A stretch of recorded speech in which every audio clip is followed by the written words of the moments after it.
बिस्मिल्लाहिर्रहमानिर्रहीम। अस्सलाम वालेकुम नादरीन, आप यूट्यूब चैनल देख रहे हैं। मैं इमरान खान हूँ। सबसे पहले नादरीन, वही अफसोसनाक खबर जो हर मंगल को हम आपको देते हैं और बुध की सुबह आपको बताते हैं कि मंगल की रात को एक मरतबा फिर पाकिस्तान की मिलिट्री एस्टेब्लिशमेंट की इमा के ऊपर पंजाब पुलिस ने जुल्म किया। एक मरतबा फिर शरीफों के और मिलिट्री एस्टेब्लिशमेंट के गठजोड़ ने इमरान खान साहब की बहनों के ऊपर हमला किया। पाकिस्तान का जो सबसे हरदिल अजीज़ लीडर है, जिसकी फॉलोइंग बहुत ज़्यादा, यानी इमरान खान के बदतरीन मुखालिफिन कहते हैं कि 90% मकबूलियत उसके पास है। हम जब भी कोई सर्वे करते हैं तो आसिम मुनीर सर्वे में कहीं दिखाई नहीं देते। हम जब भी कभी चेक करते हैं तो पाकिस्तान के अंदर कोई पाकिस्तानी, चाहे वो शहबाज शरीफ की शक्ल हो, नवाज शरीफ की शक्ल हो, जरदारी की शक्ल हो या आसिम मुनीर, इन्हें देखना भी नहीं चाहता, इनकी बात भी नहीं सुनना चाहता। और यही वजह है कि ये जब तक मुसल्लत रहेंगे पाकिस्तान नीचे ही जाएगा। ये पाकिस्तान के इदारों को, पाकिस्तान के अवाम को और पाकिस्तान की रियासत को अब ये फैसला करना पड़ेगा कि उन्होंने इस टोले को प्रोटेक्ट करना है या पाकिस्तान को करना है, क्योंकि ये तो बात नहीं आ रहा है। इमरान खान साहब की बहनें अदालती अहकामात के साथ एक मरतबा फिर इमरान खान साहब से मिलने के लिए पहुंची। उन्होंने मुलाकात करनी थी लेकिन मुलाकात नहीं होने दी गई। फिर दोबारा से वो धरना देकर बैठ गई। उन्होंने कहा जी हम तो यहाँ से नहीं जाते, हमारे भाई से हमारी मुलाकात करो, हमारे पास अदालत का ऑर्डर है, आप उसे कैद तन्हाई में नहीं रख सकते। खाली इमरान खान साहब को नहीं, 2.5 महीने हो गए लगभग इमरान खान की एहलिया को भी मिलने नहीं दे रहे। उनकी मुलाकातें भी उनकी फैमिली से रोकी हुई हैं। हालांकि वो खातून, उनके बच्चे, उनकी बाकी फैमिली जो मिलने के लिए आती है, भाई उनको तो मिलने दें आप, कम से कम खातून का तो एहतराम कर लें। लेकिन इतना खौफ है और इतनी नफरत है कि वो खातून की मुलाकात भी उन्होंने रोकी हुई है। और इमरान खान साहब की मुलाकात के लिए उनके फैमिली के लोग गए, वो जाकर वहां पे बैठ गए। लोग बहुत बड़ी तादाद में गए थे। रात गए, आपको पता है लोग वापस जाते हैं, उनकी तादाद कम होती है। और उसके बाद हर मरतबा एक ऑपरेशन होता है। तो इस रात क्या हुआ, ये गुज़िश्ता रात जनाब सबसे पहले लाठी चार्ज हुआ, कारकुनों को गिरफ्तार किया गया, कुछ जो नौजवान हैं उनको पकड़ के ले गए पुलिस वाले, उन्हें गिरफ्तार किया, उन्हें टॉर्चर किया। फिर पता चला कि हसनैन रफ़ीक साहब हैं, नया पाकिस्तान के बड़े अच्छे जर्नलिस्ट हैं, और वो आवाज़ सुनवा रहे हैं जो एस्टेब्लिशमेंट नहीं सुनना चाहती। वो लोगों की वो बात और हक़ाइक़ बता रहे हैं जो ये हुकूमत और एस्टेब्लिशमेंट पसंद नहीं कर रही। लिहाजा उन्हें गिरफ्तार करने के लिए स्पेशल टास्क मिला हुआ था और बंदे पहुंचे हुए थे लाहौर से कि इसको पकड़ के लाओ। अच्छा, इसके बाद जनाब वाटर कैनन का इस्तेमाल किया गया एक मरतबा फिर निहत्ती ख़वातीन के ऊपर।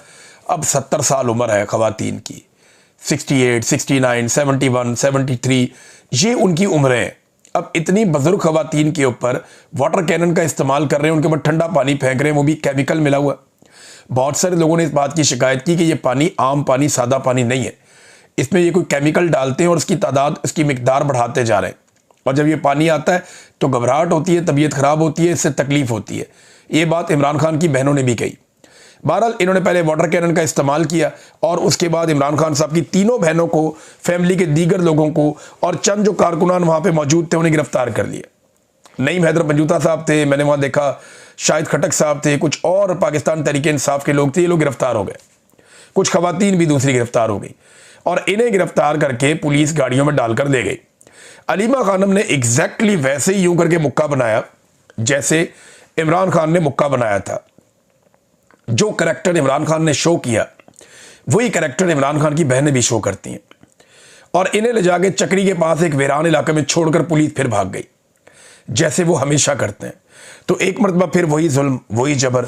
अलीमा खानम ने बाद में बात की और उन्होंने एक बयान जारी किया रिहाई के बाद। उन्होंने कहा जी कि सबको निकलना पड़ेगा, यहाँ 10,000 आदमी अगले हफ्ते इकट्ठा होना चाहिए कम से कम। उन्होंने कहा आप किसी कॉल का इंतज़ार ना करें, किसी ऑर्डर का या हुक्म का इंतज़ार ना करें, आप निकलें। फिर उन्होंने कहा कि लीडरशिप को निकलना चाहिए और अगर लीडरशिप नहीं निकलती तो उनका इंतज़ार ना करें, आप निकलें इमरान खान के लिए। हम इमरान खान के लिए आते हैं, हम अपने दिल से आते हैं, और जो लोग यहाँ पे आकर बैठे हैं वो अपने दिल से पूछ कर आते हैं, अपनी मर्जी से आते हैं, वो किसी ऑर्डर के तहत नहीं आते। लिहाजा आप सबको यहाँ पे आना पड़ेगा। इमरान खान आपकी लड़ाई लड़ रहा है। उन्होंने बार बार कहा और ख़ुद ये भी बताया कि मुझे 5 साल के लिए मुझे अंदर कर दिया जाएगा, लेकिन मुझे इस बात की फ़िक्र नहीं है। मेरे खिलाफ इन्होंने फैसला लिख रखा है, लेकिन इसके बावजूद हम अपने भाई के लिए आएंगे। उन इमरान खान की बहनों ने अब वो वाटरप्रूफ वो रेन कोट्स पहने हुए थे और इसके बावजूद उन्हें पानी भी मारा गया, उन्हें गिरफ्तार भी किया गया और केमिकल वाला पानी है।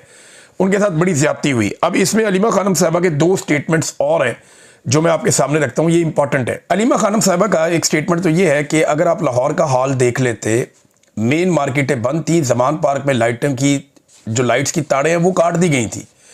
आप ये ना देखें कि हम कितनी हैं तादाद में या हमारी तादाद कितनी है, आप ये देखें कि ये लोग कितने डरे हुए हैं। ये अलीमा खानम का स्टेटमेंट है।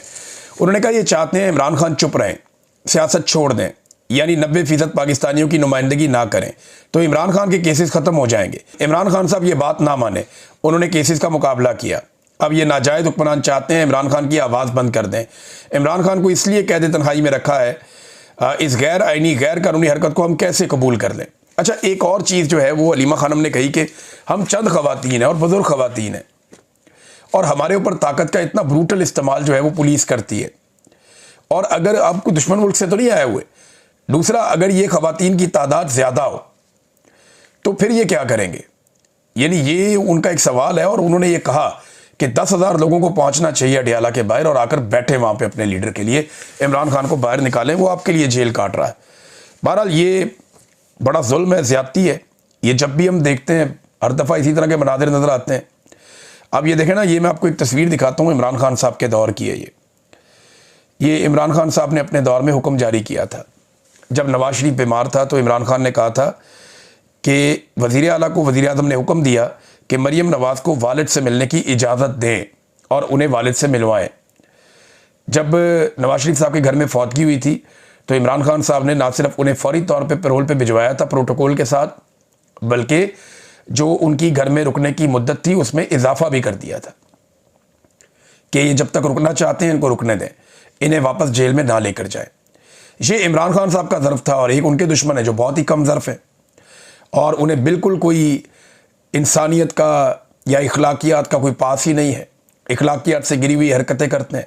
अब मेरा सवाल ये है कि जो लोग मीना खान अफरीदी के एक स्टेटमेंट पे बहुत ज़्यादा तत्ते तवे पे बैठे हुए थे, यानी मुझे भी तकलीफ़ हुई इस बात की कि जो स्टेटमेंट उन्होंने दिया, मैंने खुद कहा कि वो ट्रैप हो गए, या मैंने कहा कि ये इसको जवाब नहीं फराहम किया जा सकता जो उन्होंने बात की।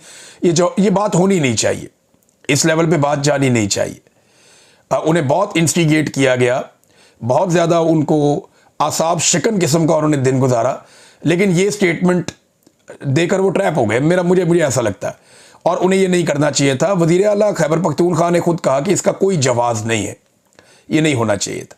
लेकिन जो लोग तत्ते तवे पे बैठ गए थे, जो अब तक नहीं उठ रहे, अभी तक पुड़क रहे हैं, उछल रहे हैं, छलांगे मार रहे हैं, वो ये बताएं कि इन बुजुर्ग खवातीन के ऊपर ठंडा पानी फेंकने, इनको गिरफ्तार करने, लाठियाँ मारने के ऊपर वो क्या बात करेंगे।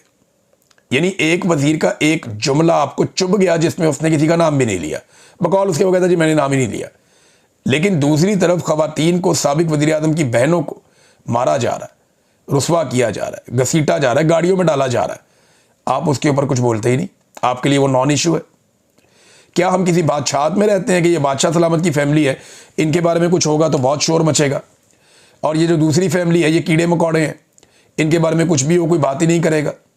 पूरे के पूरे टॉक शो कर दिए कि मीना अफरीदी ने ये जुमला क्यों बोला। भाई ठीक है, जो गलत बात है वो गलत बात है, लेकिन यहाँ पे भी तो नजर करम करें। और इधर भी तो ज्यादतियाँ हो रही हैं। इद्दत वाले केस के ऊपर तुम लोगों ने कितने प्रोग्राम किए मुजम्मत में कि ये घटिया केस क्यों किया गया, उसके ऊपर तो बिठा के पाकिस्तान टेलीविजन समेत पाकिस्तान का सारा टीवी जो है वो कभी मानिका की पूरी प्रेस कॉन्फ्रेंस दिखाता था, कभी जनाब वो ओन चौधरी की दिखाता था। इसके ऊपर एक्सपर्ट्स बिठाए गए, उनकी ओपिनियंस ली जा रही हैं। वहाँ तो गंद उछालने के अंदर पाकिस्तान का सारा मीडिया और ये सारे दानिशवर ये इसके अंदर सारे के सारे शामिल थे। वहाँ ये गंद मार रहे थे और यहाँ पे कहते हैं जनाब इनको इखलाकियात याद आ जाती हैं। तो ये गुज़िश्ता रात को जो हुआ इसके ऊपर इनकी इखलाकियात किधर है, कहाँ गई इनकी इखलाकियात। नाज़रीन, लंदन में भी साथ ही एहतजाज हुआ और बड़े पैमाने पे लोग आए। पिछले हफ्ते जब शहजाद अकबर साहब की क़यादत में वहाँ लंदन के अंदर एहतजाज हुआ और बहुत सारे ओवरसीज़ पाकिस्तानी इकट्ठे हुए, पीटीआई के लोग इकट्ठे हुए, उन्होंने एहतजाज किया, धरना दिया, बैठे रहे वहाँ पे पाकिस्तानी एम्बेसी के सामने। तो अगले दिन शहजाद अकबर साहब के ऊपर हमला करवा दिया गया, शहजाद अकबर साहब ज़ख्मी हो गए। लेकिन अगले ही हफ्ते जब दोबारा एहतजाज हुआ, एहतजाज का दिन जब दोबारा आया तो शहजाद अकबर साहब फिर जाके लोगों के अंदर बैठे हुए थे। इसका मतलब क्या है? इसका मतलब यह है कि शहजाद अकबर ना कमज़ोर पड़ा और ना वो पीछे हटा। यानी ये चीज़ बताती है कि शहजाद अकबर की जुर्रत और उसकी कमिटमेंट का सबूत है ये बात कि वो जुर्रत में भी बेहतर है, उसकी कमिटमेंट भी बहुत है। नाज़रीन, एक तरफ ये हो रहा है, वज़ीर आला खैबर पख्तूनख्वा पंजाब में जाता है, जो सलूक रखा जाता है वो आपके सामने। वज़ीर आला ने वज़ीर आला पंजाब को लेटर लिखा, स्पीकर ने वहाँ के स्पीकर को लेटर लिखा कि ये क्या बदतमीज़ी है जो अवामी मुंतखब नुमाइंदे के साथ की गई, अवामी हुकूमत के साथ की गई। और दूसरी तरफ एक सूबे की वज़ीर आला एयरफोर्स के तैयारे के अंदर बैठ के खसूसी परवाज़ में अपने वालिद को लेकर अपने बेटे की शादी के मुबैना तौर पे कार्ड बांटती फिर रही है दुबई में। सहाफ़ियों का यह कहना है कि वो अली डार के घर में रहती है, वहाँ पे जाके इसहाक डार के बेटे, वहाँ पे उनका क़याम है और वो कार्ड बांट रहे हैं, लोगों को मिलकर न्योता दे रहे हैं अपने बेटे जुनैद सफदर की दूसरी शादी का। पहली शादी जुनैद सफदर साहब की हुई थी कतर में और वो शादी नाकाम हो गई।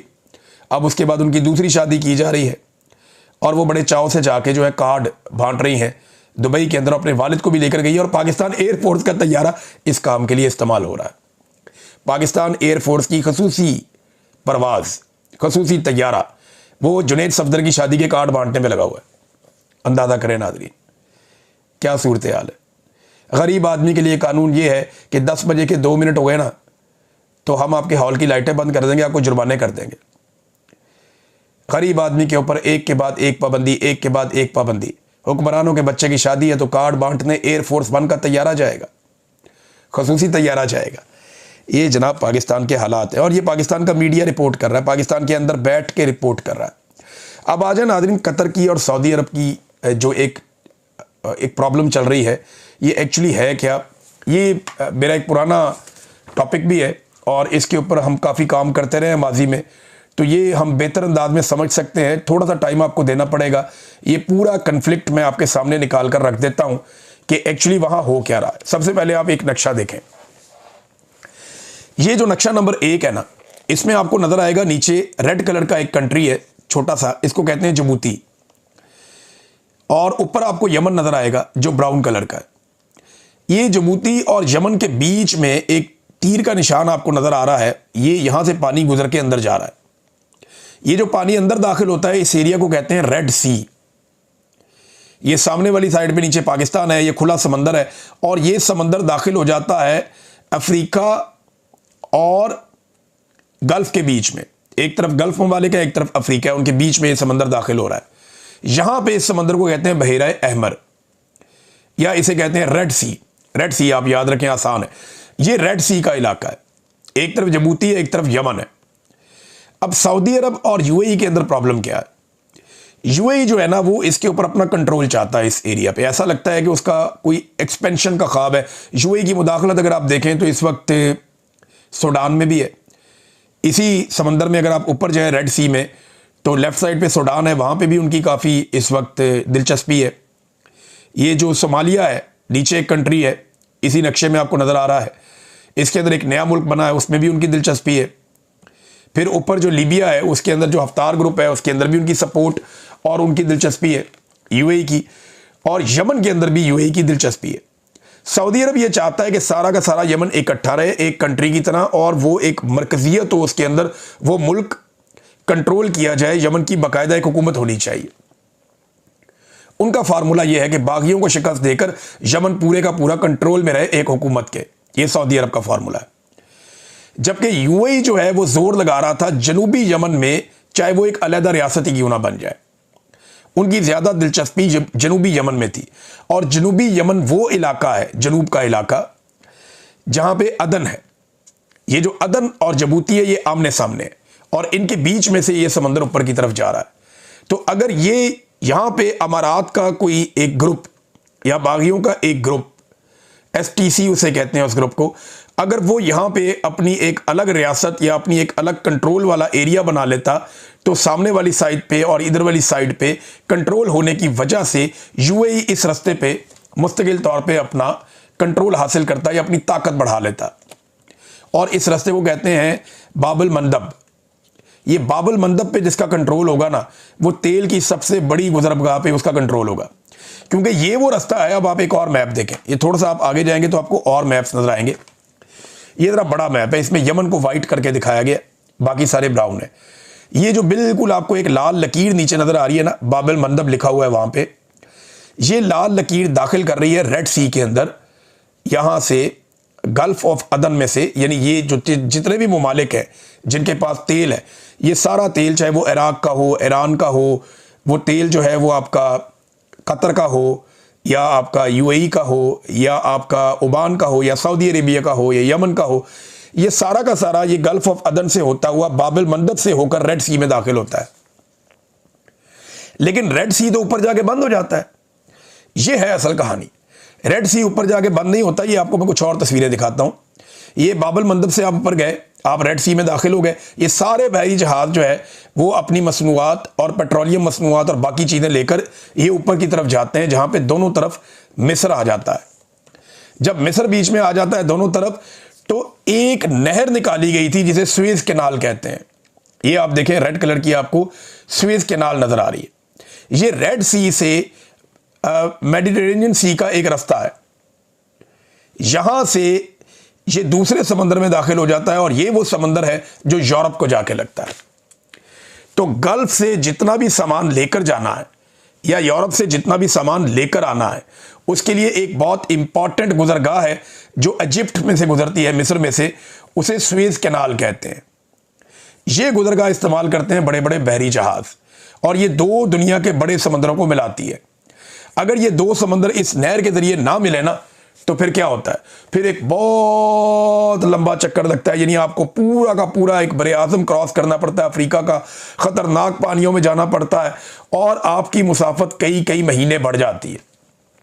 लिहाजा जो मुसाफत है उसको 10 से 15% करने के लिए या बहुत कम करने के लिए ये रास्ता बहुत इंपॉर्टेंट है। और इस रास्ते पे जिसका जितना कंट्रोल होगा वो उतना ताकतवर होगा, उतना पावर में होगा। ये है जनाब यूएई और सऊदी अरब का मामला कि यूएई चाहता है कि यमन के अंदर, जो जनूबी यमन के इलाके हैं, वहाँ पे यूएई के जो सपोर्ट है जिन लोगों को, वो वहाँ पे ताकत में हो और वहाँ पे यूएई का कंट्रोल हो। इसी तरह सूडान में यूएई अपना कंट्रोल चाहता है, लीबिया में चाहता है।